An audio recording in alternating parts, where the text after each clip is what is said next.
ఆడవాళ్ళలో రక్తనాళాలు సన్నగా ఉంటాయి కంపారిటివ్లీ మగవాళ్ళలో కన్నా కదా అనే విన్నాను. అంటే సన్నగా ఉంటాయి కాబట్టి ఐ మీన్ నేరోగా ఉంటాయి కాబట్టి ఆల్రెడీ వీళ్ళలో ఏమన్నా బ్లాక్స్ తొందరగా ఫామ్ అయ్యే అవకాశం ఉంటుందేమో అని డౌట్ వచ్చింది నాకు. అంటే రక్తనాళం సన్నగా ఉన్నంత మాత్రాన బ్లాక్ ఫామ్ అవ్వాలని లేదండి. దానికి వేరే ఫ్యాక్టర్స్ ఉంటాయి. సాధారణంగా హార్మోనల్ ఇన్ఫ్లుయెన్సెస్ వల్ల మెనోపాస్ కంటే ముందు కొంచెం ప్రొటెక్షన్ లభిస్తుంది. దాని తర్వాత హార్మోనల్ చేంజెస్ వల్ల రిస్క్. వన్స్ స్ట్రోక్ సిమ్టమ్స్ చెప్పారు మీరు ఇందాక, వార్నింగ్ సైన్స్ లాగా. అది వచ్చినప్పుడు వెంటనే ఇమీడియట్గా ఏం చేయాలి? ఇప్పుడు హార్ట్ అటాక్ వస్తేనేమో అది ఇమీడియట్గా అది ఆస్పిరిన్ ట్యాబ్లెట్ వేయడము, నాలుగు కింద పెట్టే ట్యాబ్లెట్ వేయడం అట్లాంటివి చెప్తూ ఉంటారు కదా. ఈ స్ట్రోక్ వచ్చిన వాళ్ళు అంటే డాక్టర్ దగ్గరికి వెళ్ళే లోపు ఎలాంటి కేర్ తీసుకోవాల్సి ఉంటుంది ఇంట్లో వాళ్ళు? సాధారణంగా స్ట్రోక్ వస్తే అండి మన లక్షణాలు గుర్తించిన వెంటనే మనం ఇంటి దగ్గర ఏం చేసేది పెద్దగా ఉండదు అనమాట. ఇమీడియట్గా హాస్పిటల్కి వెళ్ళాలి.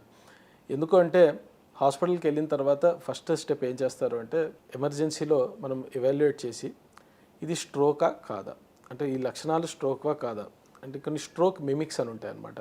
అవి స్ట్రోక్ లాగానే, అంటే షుగర్ పడిపోయినా కూడా కొంతమంది డ్రౌజీగా అయిపోవడము, తూలినట్టు అనిపించడం అది. సో అలాంటివి రూల్ అవుట్ చేస్తారు వెంటనే, ఈ స్ట్రోకా కాదా అని చెప్పి క్లినికల్గా ఓకే స్ట్రోక్ అనిపిస్తోంది. స్ట్రోక్ అనిపించినప్పుడు నెక్స్ట్ స్టెప్ ఏంటంటే ఇది ఎటువంటి స్ట్రోక్. సాధారణంగా మనం చూసే స్ట్రోక్స్ రెండు రకాలు ఉంటాయండి. ఒకదాన్ని ఇస్కెమిక్ స్ట్రోక్ అంటాము. 87% పేషెంట్స్కి ఇదే స్ట్రోక్ ఉంటుంది అనమాట. దీంట్లో ఏంటంటే మెదడుకి వెళ్ళే రక్తనాళము బ్లాక్ అయిపోతుంది. బ్లాక్ అయ్యి అక్కడ రక్త సరఫరా లేదు కాబట్టి ఆ ఏరియా డ్యామేజ్ అయ్యి మనకు స్ట్రోక్ లక్షణాలు వస్తాయి. రెండోది ఏంటంటే మెదడుకి వెళ్ళే రక్తనాళము చిట్లిపోయి అంటే విరిగిపోవడం జరుగుతుంది. సో మన బ్రెయిన్లోకి బ్లడ్ లీక్ అయ్యి అక్కడ డ్యామేజ్ జరుగుతుంది. దీన్ని హిమరేజిక్ స్ట్రోక్ అంటాం అనమాట. సో వీటి రెండింటికి ట్రీట్మెంట్ వేరు. ఓకే, సో ఇమీడియట్గా మనం ఏం చూస్తామంటే ఫస్ట్ స్ట్రోక్ ఉందా లేదా, స్ట్రోక్ మిమిక్ ఏమైనా ఉందా అది రూల్ అవుట్ చేసి వెంటనే మనము ఇమేజింగ్ అంటే సిటీ స్కాన్ కానీ ఎంఆర్ఐ కానీ అవైలబిలిటీ బట్టి సిటీ స్కాన్ చేయిస్తే బ్లీడింగ్ లేదు, ఇది రక్తనాళం బ్లాక్ అవడం వల్ల వచ్చిన స్ట్రోక్ అనేది ఫస్ట్ మనం డిసైడ్ చేస్తాం. ఇది డిసైడ్ చేసిన వెంటనే ఏం చేస్తారంటే నెక్స్ట్ ఒక పేషెంట్కి ఎలిజిబిలిటీ అంటే క్యాండిడేట్కి మనము రక్తం పలచబడే ఇంజెక్షన్ ఇవ్వగలుగుతామా లేదా, క్లాట్ బస్టింగ్ ఇంజెక్షన్ అని వాడుక భాషలో చాలామంది అంటారు అనమాట. థ్రాంబోలైసిస్ అంటారు ఈ ప్రక్రియని. సో ఇది ఇచ్చేటప్పుడు ఏంటంటే మోస్ట్ ఇంపార్టెంట్ మీకు ఇందాక చెప్పింది టైం అండి. దీనికోటి window period or golden time అని అంటారు. ఇది 4.5 hours. ఇప్పుడు ఇంతకుముందు 3 hours ఉండేది, దాన్ని ఎక్స్టెండ్ చేసి 4.5 చేశారు. రీసెంట్గా కొన్ని స్పెషల్ కేసెస్లో అప్ టు 9 hours కూడా చేసే ఎలిజిబిలిటీ ఉంటుంది, కానీ జనరల్గా 4.5 hours.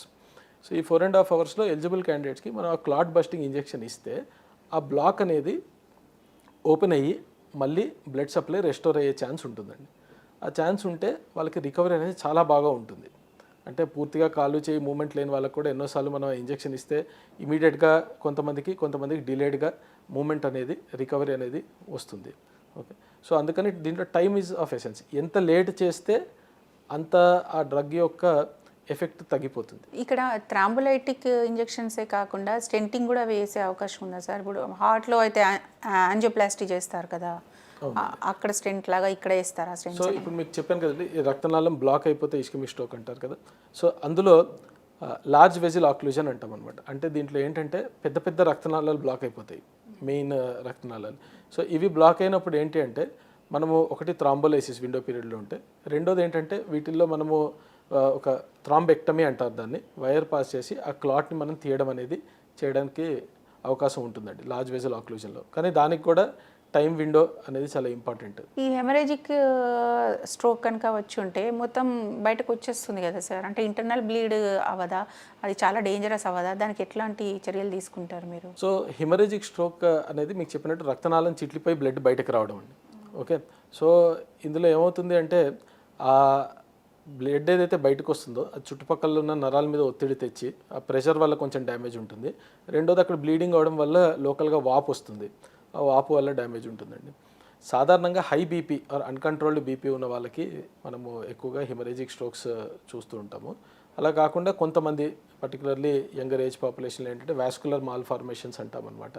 అంటే అక్కడ రక్తనాళాలు కొంచెం పల్చగా ఉండడము లేదా వేరే ఆకారంలో ఉండడం వల్ల అవి బ్లీడింగ్ అవుతుంది.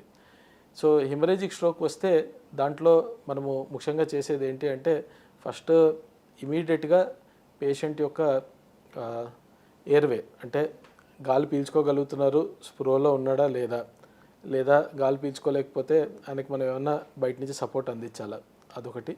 రెండోది ఇమీడియట్గా బీపీ తగ్గించడం అనేది చేస్తాము. ఒకవేళ రక్తం పలచబడే మందులు ఇంతకుముందు వాడుతున్నారు, దానివల్ల బ్లీడింగ్ అయితే ఆ మందుల యొక్క ఎఫెక్ట్ మనం రివర్స్ చేయగలుగుతామా అని చెప్పి దానికి సంబంధించిన ట్రీట్మెంట్ ఇస్తామండి. బాగా పెద్ద బ్లీడింగ్ ఉంటే సర్జరీ కూడా అవసరం పడుతుంది ప్రెషర్ తగ్గించడానికి ఇమీడియట్గా. సో బీపీ ఉన్న వాళ్ళలో అయితే కనుక ఓకే, ప్రెజర్ వల్ల రక్తనాళం చిట్లే అవకాశం ఉంది అని అన్నారు కదా. అలా కాకుండా డయాబెటీస్ ఉన్న వాళ్ళలో అయితే అంటే ఆ షుగర్ అనేది ఎక్కువ ఇంపాక్ట్ చూపిస్తుందా? అంటే how it causes to stroke diabetes?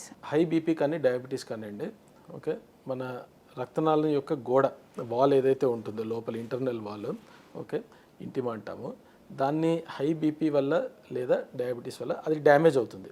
Damage ఇనీషియల్గా అది రఫ్గా అయిపోవడం జరుగుతుంది. దాని తర్వాత అక్కడ కొలెస్ట్రాల్ ఇంకా కాల్షియం చేరి అథెరోస్క్లెరోటిక్ ప్లాక్ అంటాం అనమాట, అవి చేరుతాయి.